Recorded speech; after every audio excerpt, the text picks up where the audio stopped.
Hey, Shalom, Shalom. This is the brother Quadar of GMS Gulf Coast, and I'd like to start by giving infinite honor and praise to the Most High and His Son, Yahweh, Bahashem, Yahweh Shai, Bahashem, Rakak Wadash. Double honors are given up to the apostle elders of Great Millstone, men who have labored and suffered in this truth for over 30 plus years, making their lives and their bodies a living sacrifice. Also like to send Shalom to the bishops, the elders, the heads of camps of Great Millstone, the hopeful elect, the 1/3 of the nation of Israel scattered throughout the four winds of planet Earth, which consists of men, women, and children in that order, as well as in a Akim not named GMS, but walk in one body, one spirit, and Yahweh Shai, teaching and preaching 100% truth as it is taught to us all by the apostle elders of Great Millstone.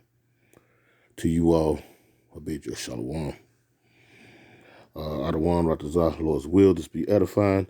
I want to touch on real quick subject matter of these looming shutdowns. We're at the end of September, and here we have on the mainstream news platform another threat of these shutdowns. Now, mind you, I'm gonna let this little 2-minute, 15-second long clip play.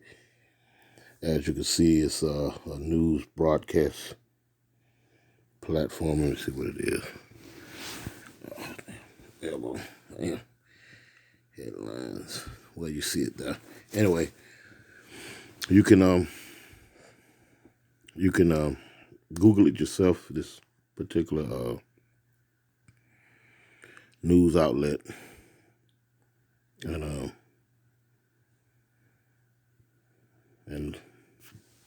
well, you can Google it yourself. But let's delve into this.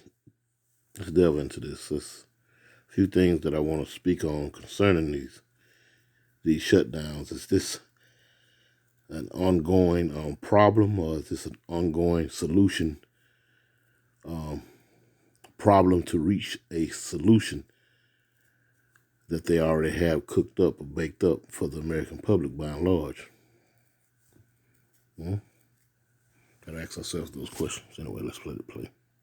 Federal government facing a possible shutdown this week. Channel 3 is trying to find out how all of this would affect you here in Connecticut. Let's get right over to Chief Investigative Reporter Sam Smink, who is joining us at the Answer Desk. Sam. Well, Mark, Aaron, the answer really depends on if you work for the federal government. If you do, you face the possibility of being sent home without pay until the government reopens. Mind you, she said it really boils down to whether you personally works for the federal government. And if you do, then, then yes, you can look to be affected by this if the federal government, the House of Representatives, the Senate House, don't come to some type of legislative agreement on these bills that they got hijacked here in the nation's capital. Let's hear it say that again. You here in Connecticut. Let's get right over to Chief Investigative Reporter Sam Smink, who is joining us at the Answer Desk. Sam. Well, Mark, Aaron, the answer really depends on if you work for the federal government. If you do, you face the possibility of being sent home without pay until the government reopens. And if you do, then if you are a federal employee, then you stand a chance of not getting paid and being sent home if this federal shutdown goes through. Now, mind you, that's the short answer to this looming question. But ultimately, if it does shut down, it'll have what you call a domino effect, And these this type of information that is given to the public by and large is meant to be light and not so aggressive. If I'm using the right choice of words, it's not so aggressive. But ultimately, these shutdowns are just trial runs to ultimately shutting this place down. And I'm going to show you throughout the past 4 or 5 decades, they've been having this back and forth, It seems as though they can never fix that problem, and we'll pull that receipt out in just a few. This week, Channel 3 is trying to find out how all of this would affect you here in Connecticut. Let's get right over to Chief Investigative Reporter Sam Smink, who is joining us at the Answer Desk. Sam. Well, Mark, Aaron, the answer really depends on if you work for the federal government. If you do, you face the possibility of being sent home without pay until the government reopens. But we know federal workers aren't the only ones who will feel the effects. At 12:01 a.m. on October 1st, tens of thousands of federal employees could be without a paycheck if Congress does not pass a funding plan and shuts down.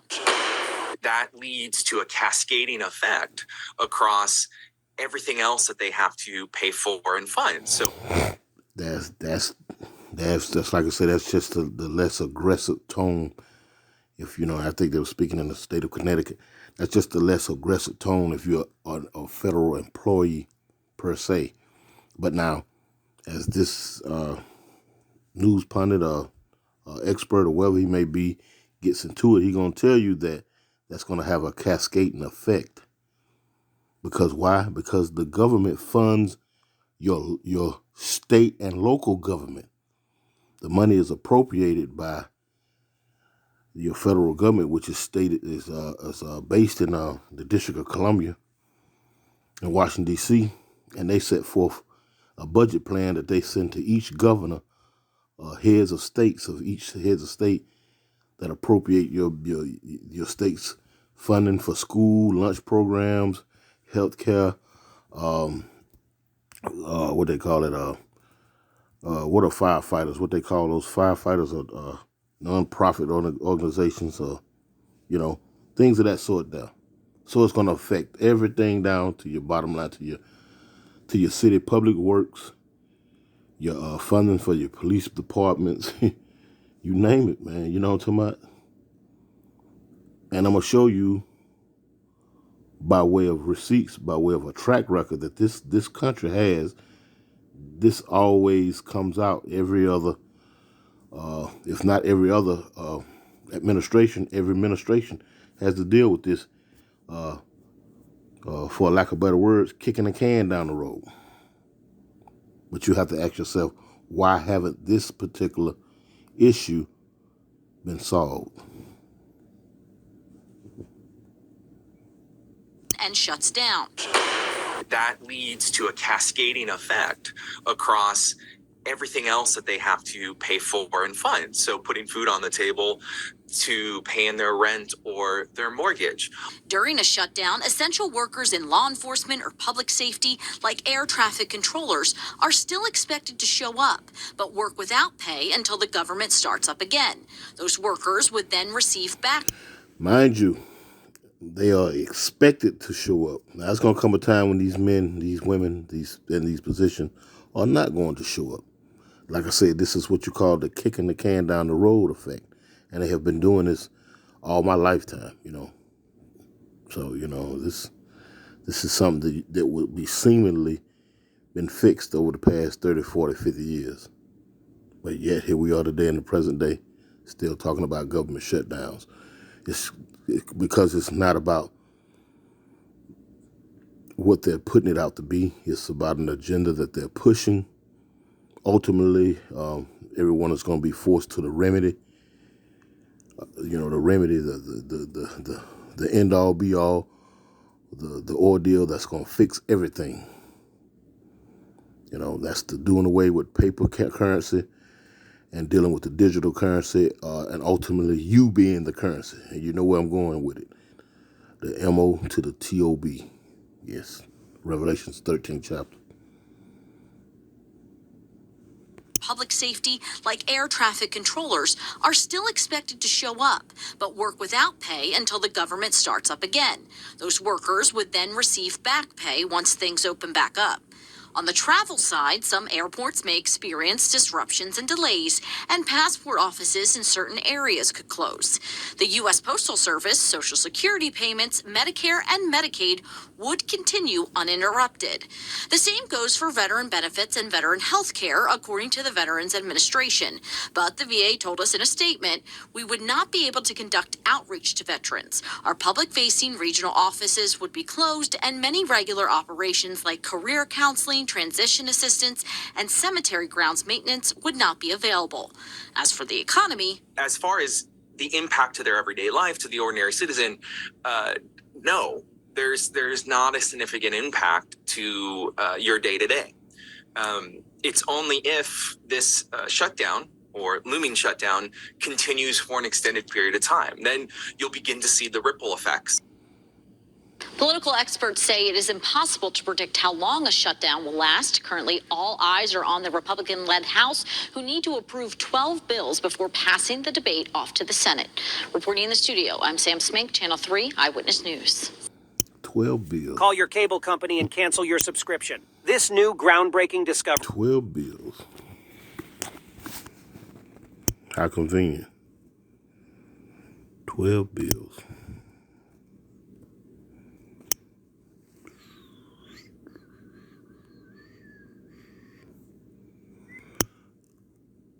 Alrighty, let's look at this here. A history of government shutdowns. The 14 times funding has lapsed. Okay. CBS News. It says the last federal government shutdown was the longest in more than 40 years. There have been 20 gaps in federal funding since 1976. 1976, and what, that'll be, 3 more years? A little less than 3 years, that'll be 50 years. Most have occurred under a divided government. Now, mind you, you tell me whenever in your lifetime, if you happen to be listening to this video, Lord willing, you tell me in your lifetime when this government has been won. That should tell you something. It reads again, most of these gaps in federal funding since 1976, most have occurred under a divided government. And we're under a divided government now. So it seems. It reads, when the White House, House and Senate are not controlled by a singular party, like the current breakdown in D.C. 3 days ago. And I do believe the Republicans got the Senate.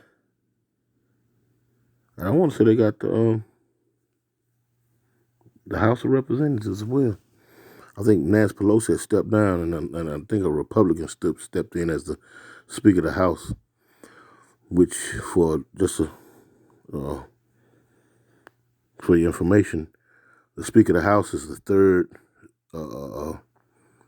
level of government as far as the president. Something happened to the president, it goes to the vice president. Something happened to the vice president, then it goes to the Speaker of the House. So if you have a Republican head that sits at the Speaker of the House, and that's two, both houses, the Senate and the House of Representatives, both are controlled by one party, a divided party. What could happen if the government shuts down? CNN Politics. Let's see. I wanted the history of government shutdowns and how long they last. All 21 government shutdowns in the United States history. Learn about the history of government shutdowns. See how many government shutdowns there have been. Find out which shutdowns were longest. Let's see. Let's go here real quick.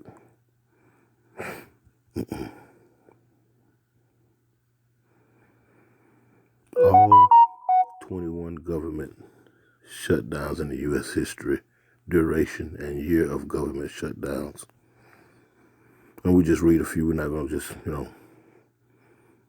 update January 29th, 2020 in the United States politics. Government shutdowns occur whenever Congress fails to pass or the President of the United States refuses to sign or veto legislation funding the operations of some or all government agencies. You see it right there under the Anti-Deficiency Act, I guess I pronounced that correct, of 1982. The federal government must shut down the affected agencies by both furloughing non-essential personal, and I don't know how to pronounce that, agency activities and services that do not directly relate to national security. Now, that pundit said that indirectly, there's going to be a cascading effect because the government funds your state government, your governor's office. He gets his pension, he gets his funding from Washington, D.C. And what he gets, he first gives out, he lined the pockets of his donors and so-called donors and the ones that help him get in office with government contracts, talking about first and foremost, they skim off the top. And then the remaining, goes to the privilege of your state, i.e. these so-called white folks. And then the remaining of that goes to the other heathens, and then whatever's left, you so-called Jakes, it's like you so-called Negroes, Latinos, and Native Americans will get the crumbs.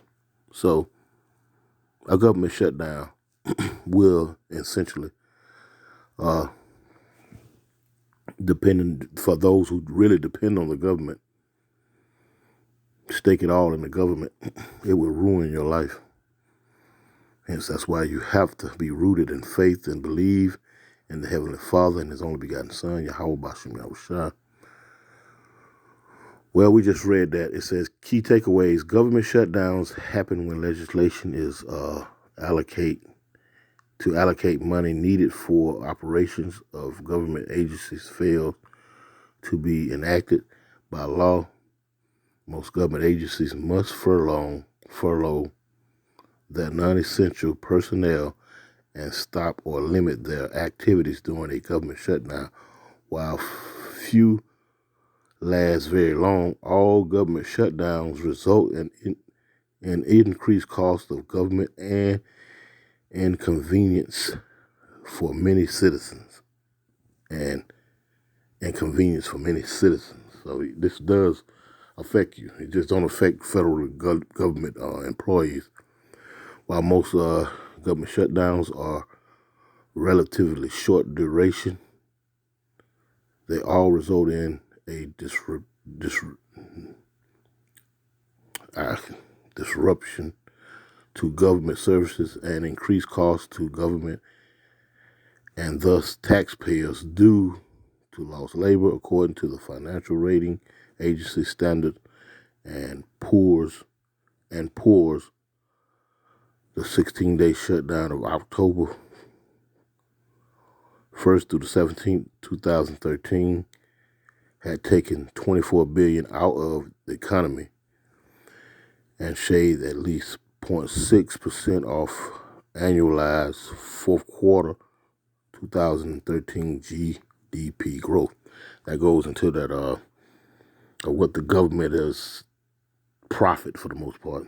And we know America's broke, so this is a bunch of hogwash. This is what you call politicking it, you know what I'm talking about? But this place is shut down for over 21 times, you know what I'm talking about? Had over 20 lapses since the mid-1970s. And I was born in the 1970s, you know what I'm saying? So they've been kicking this can down the road for a while. They've been operating on a divided government for a while. So what makes you think that they're going to fix it? It's not meant to be fixed. It's a means to an end. You know, let's call it what it is. It's a means to an end. Because once they can get the right set of circumstances in effect, then they can start pushing the remedy, which is Revelation's 13th chapter.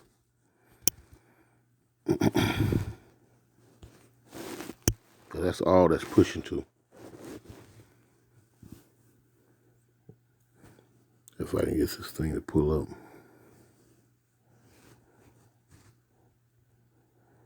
That's all this is about. It's about a means to an end.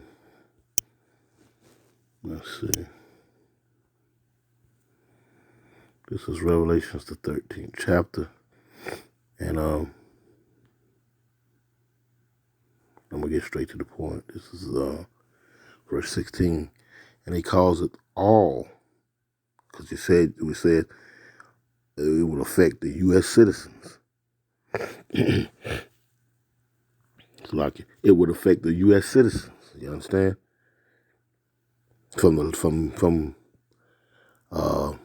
the men and women that are legislating and coming up with laws in the legislative branch of your highest government and passing those laws and ideas on to the executive branch of the highest government, the highest stake of your government here, the president, all the way down to,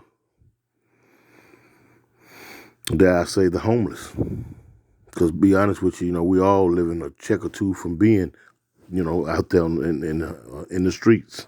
Let's just keep it real. But now, that doesn't waver our faith in the Lord, those who believe and have that faith. So we understand that it may come to that. Because like I said, this is the agenda that's being pushed. Revelation, the 13th chapter, verse 16. And he calls it, and the he is these international bankers. These people who are actually pushing this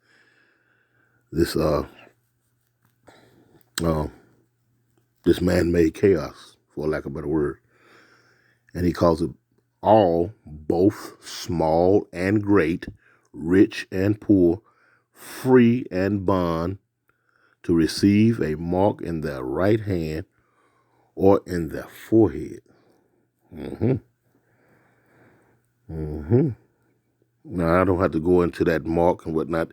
There's plenty of videos from the apostle elders to the elders, to the bishops, to the heads of camps, to even like brothers and myself have gone into the details on what that mark is.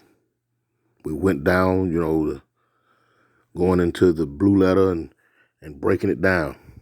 And this particular mark is already out there. Yeah, it's already out there. It's not being forced, but it's out there. And these circumstances, these 20-some-odd government shutdowns and whatnot, are just a means or a tool to bring about this. It's one of the tools. A craftsman or a workman here go in his tool bag. Just one tool is not going to get the job done. He might have a 9/16 wrench or a crescent wrench or a pair of pliers, vice grips.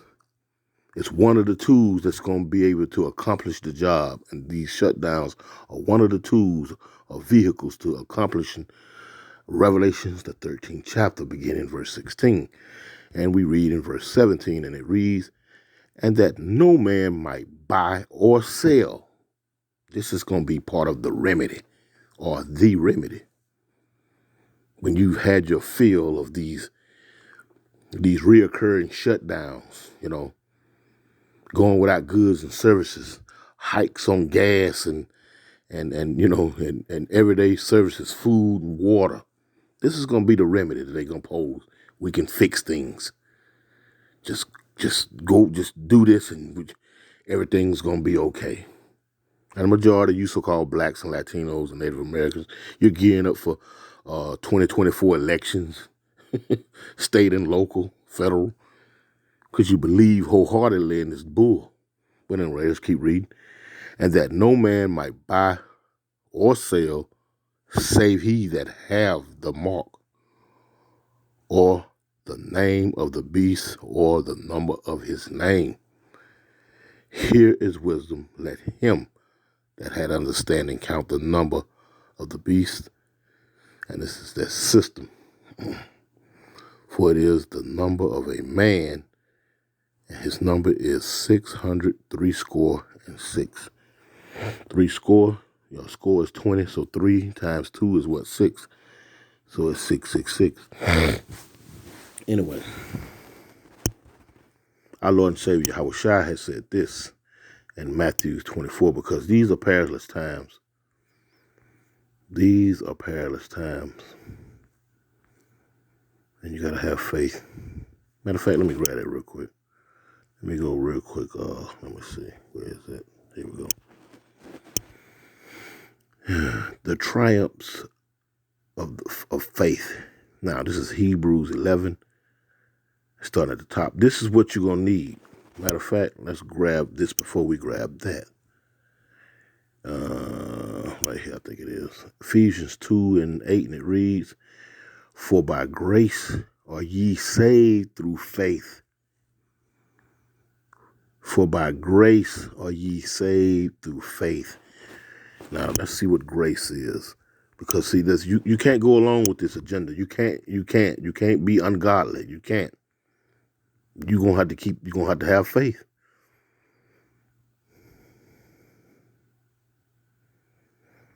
This is Titus 2:11. It says, For the grace of Yahweh that bringeth salvation had appeared to all men. And it's speaking about you so-called blacks, Latinos, and Native Americans.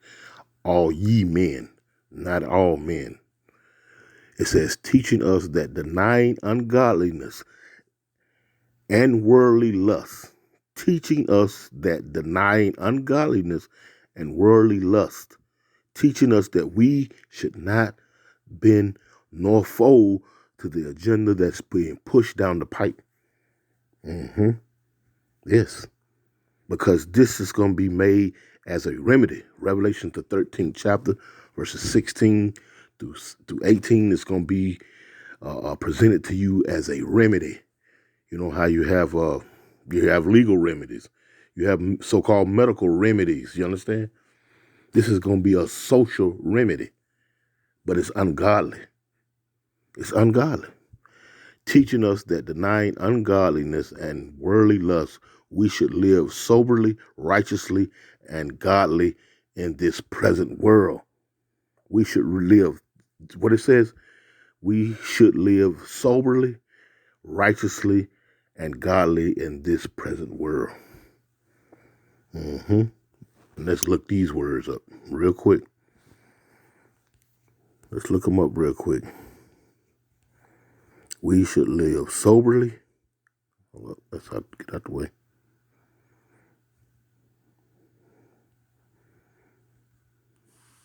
Strong's G 4996. Sophronos.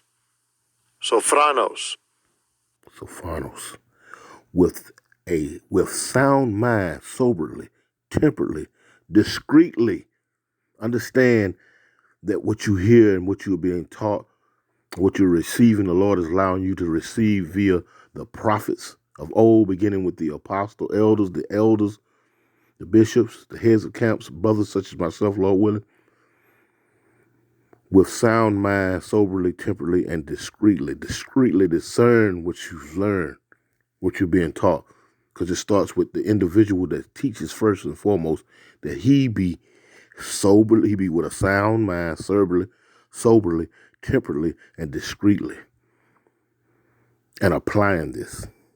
Because these things are going to come to your aid, Lord willing, and that hour of temptation. With sound mind, example, moderately, soberly. So let's come out. We done define soberly. Strong's G 1346. Dikaios, righteously. Just, agreeable to right, properly, as is right. It is right to deny and to, how they say, what they say, that word they use, to condone the system that's coming, the remedy that is coming. It is right, it's properly to not condone it.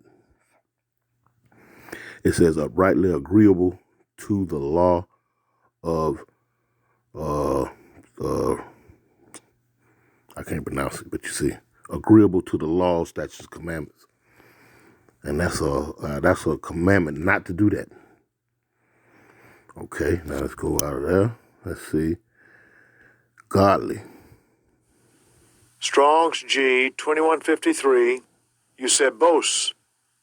Eusebos. You heard the man. Godly. Godly. And that means to be separate in this present world. Okay, now let's pull out of there. So that's what the grace is, teaching us to deny. It says, for grace, back in Titus 2:11, for grace of Yahweh that bringeth us salvation had appeared to all men of Israel, teaching us that denying ungodliness and worldly lust, we should live soberly, righteously, and godly in this present world.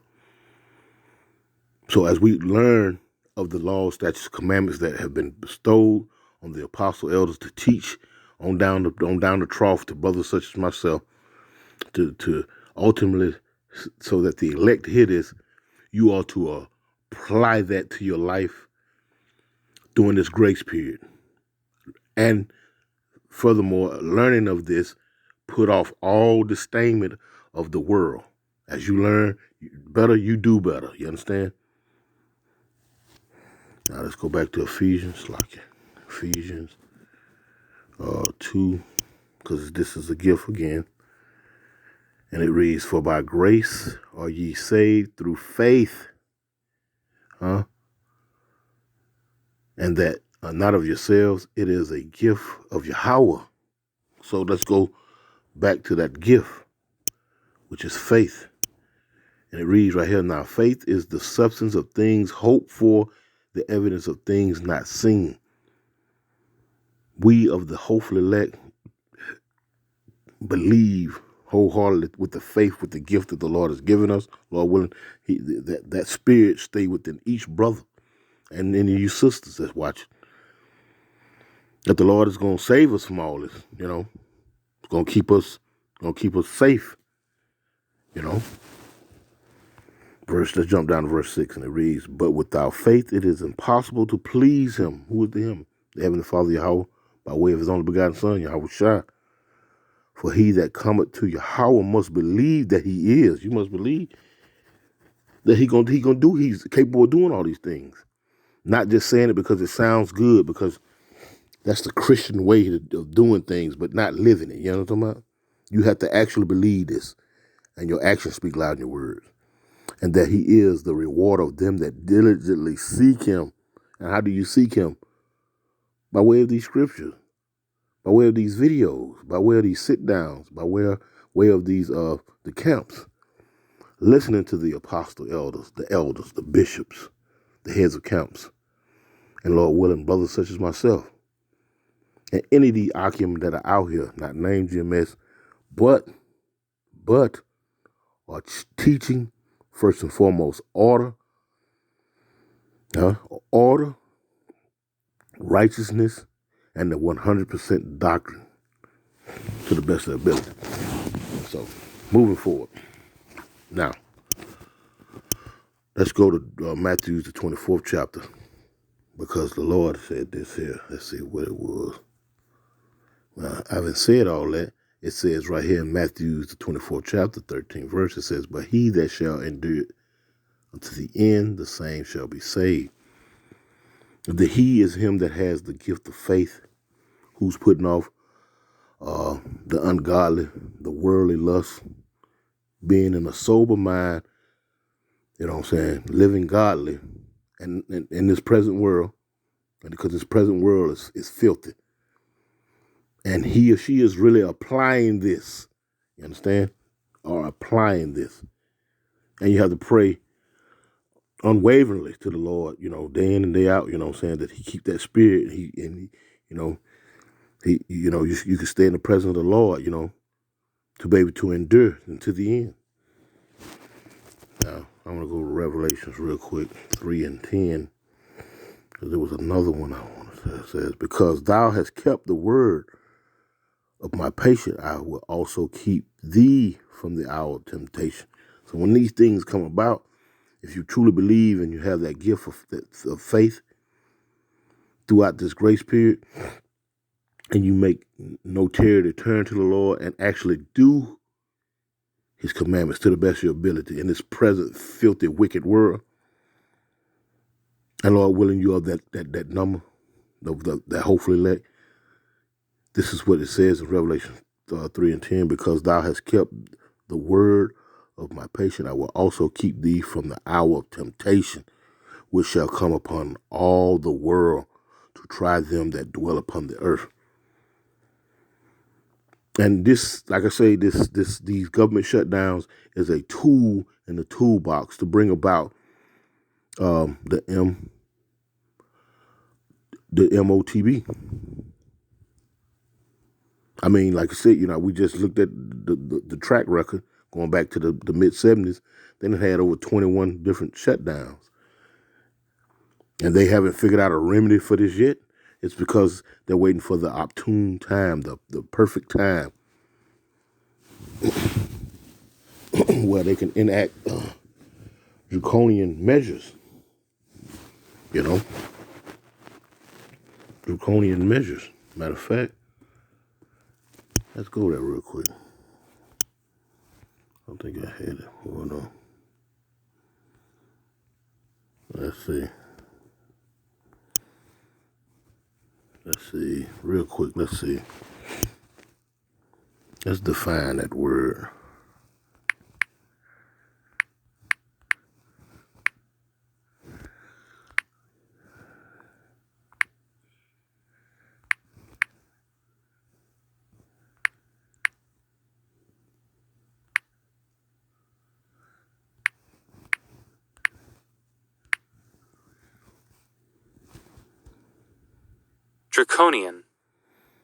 Draconian of laws or their application, excessively harsh and severe. Now, when they get to the point where this is mandated, Revelations 13th chapter, verses 16 on down, that's gonna be a lot of draconian measures or laws. Because see, those 12 bills that they're trying to pass could be a part of that. I'm quite sure that they are, some more draconian measures, some more draconian laws or their application excessively harsh and severe. Going back to 9/11, they passed what they call the Patriot Act. And this is thick as a damn 5-10 goddamn family photo albums. Thick. There ain't nowhere in the world you can read all that. But it's full of draconian measures. The first one that comes to mind is you releasing some of your rights in order for them to further protect you. You understand? This is the game that they're playing. What does it mean? It says rigorous, unusually severe, or cruel. Yeah.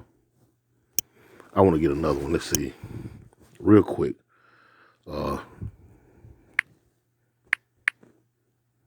Shut.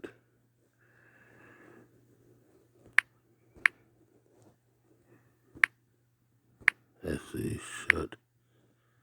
No, that ain't one. Shut. Let's see. Shut down. Let's see what that means. Okay. Now, let's see. I want to define the word shut down. Slack it.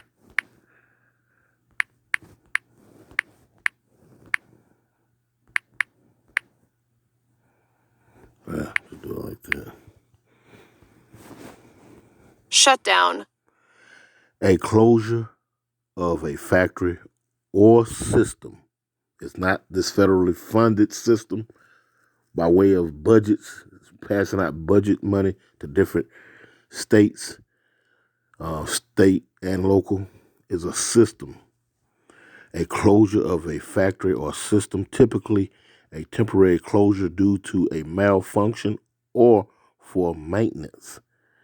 It could be either or, a malfunction or maintenance. And I would choose the latter, the maintenance, because the maintenance is going to fix the kicking of the can down the road. These 40 plus years of kicking this terminology, federal shutdown down the road.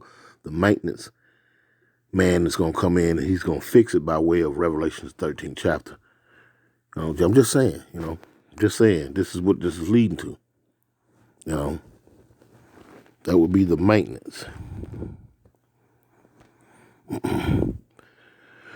It says, what do you mean by the term shutdown? The act of stopping the operations or activities of a business, and the United States is a business, a corporation, machine, etc., for a period of time or forever. Let's see, real quick.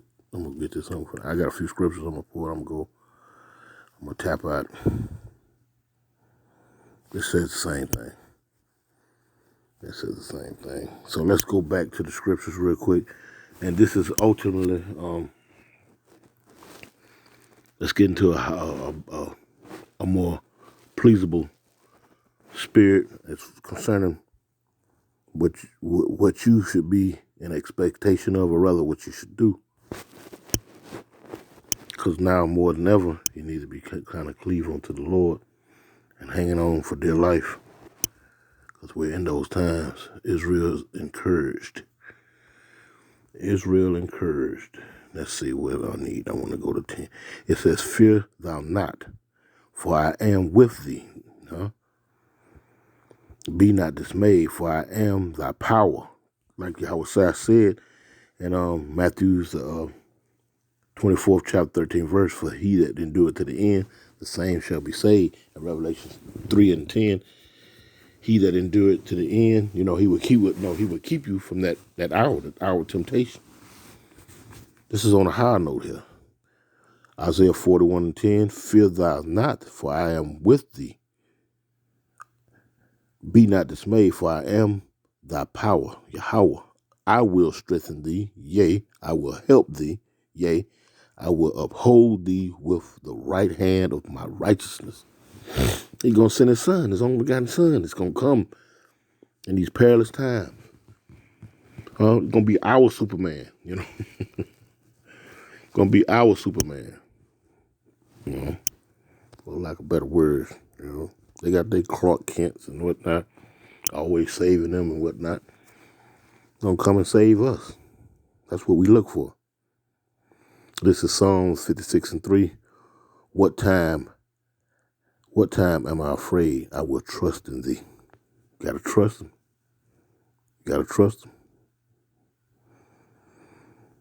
Verse 4, it says, and Yahweh will I praise his word. There you go. In Yahweh I have put my trust. I will not fear what flesh can do unto me. You must not be fearful of what is coming down the pipe. Matter of fact, there's a scripture that says that. Matter of fact, let me see. Let's lock it here real quick. Let's grab it real quick. Because it says there in the last portion of sentence of this verse, I will not fear what flesh can do to me. And there's a scripture that back that up. This is Matthew 10.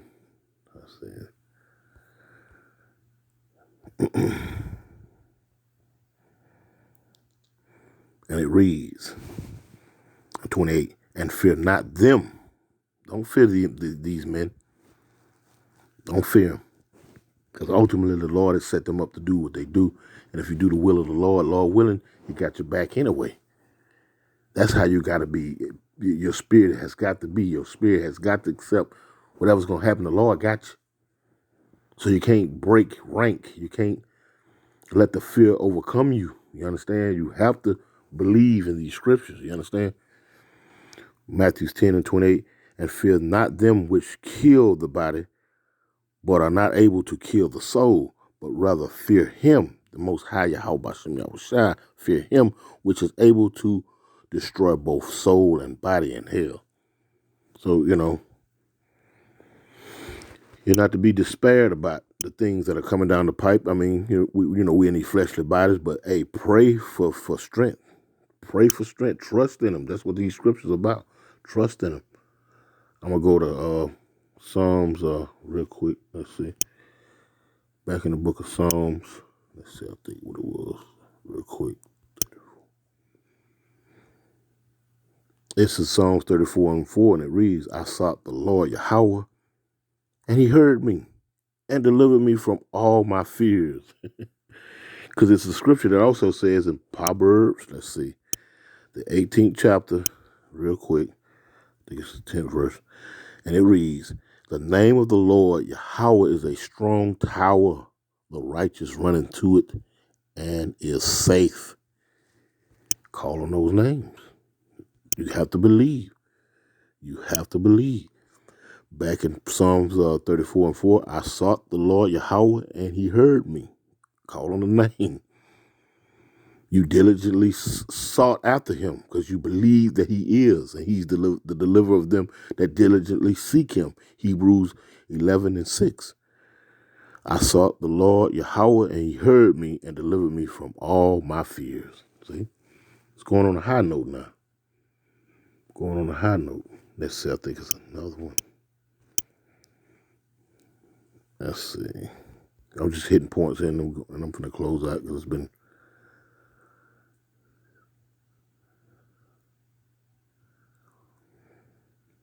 No, that's not what I was looking for.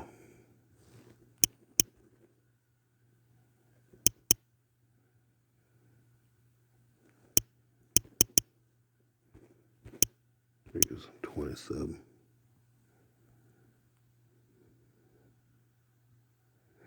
Yes, here it is. Psalm of David. Of fearless trust in Yahweh by Hashem Yahushua. It says, the Lord Yahweh is my light and my salvation. Whom shall I fear? You're going to fear no one if you actually believe. If the gift of faith has been given to you pursuant to Ephesians 2:8. If you diligently been seeking the Lord and believe that he is the deliverer of those who diligently seek him, Hebrews 11:6. The Lord is my light and my salvation. You're calling on him, calling on the name, pursuant to Proverbs 18:10. The Lord's name is a strong tower, the righteous run into it and are safe. The Lord is my light and my salvation. Whom shall I fear? Fear not him that can kill the body. But are not able to kill the soul, but rather fear him which is able to destroy both soul and body.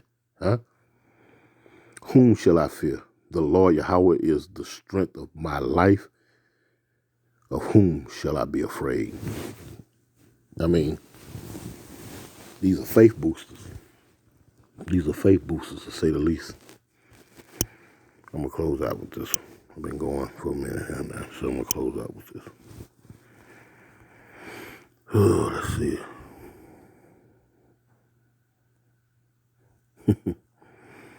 This is Psalms 46:10. And ultimately, everybody going to know that our power is real, just like they did in the ancient times. And they're going to have to acknowledge it. This is Psalm 46:10. Be still and know that I am Yahweh power. I will be exalted among the heathen. I will be exalted in the earth. Yes. Yes. Yes, he will. The Lord Yahweh of hosts is with us. The power of Jacob is our refuge, Selah. Lord willing, it was edifying. I want to close out by giving infinite honor and praise to the Most High and the Son, Yahweh B'Shem Yahushua. Double honors to the Apostle Elders of Great Millstone. Shalom.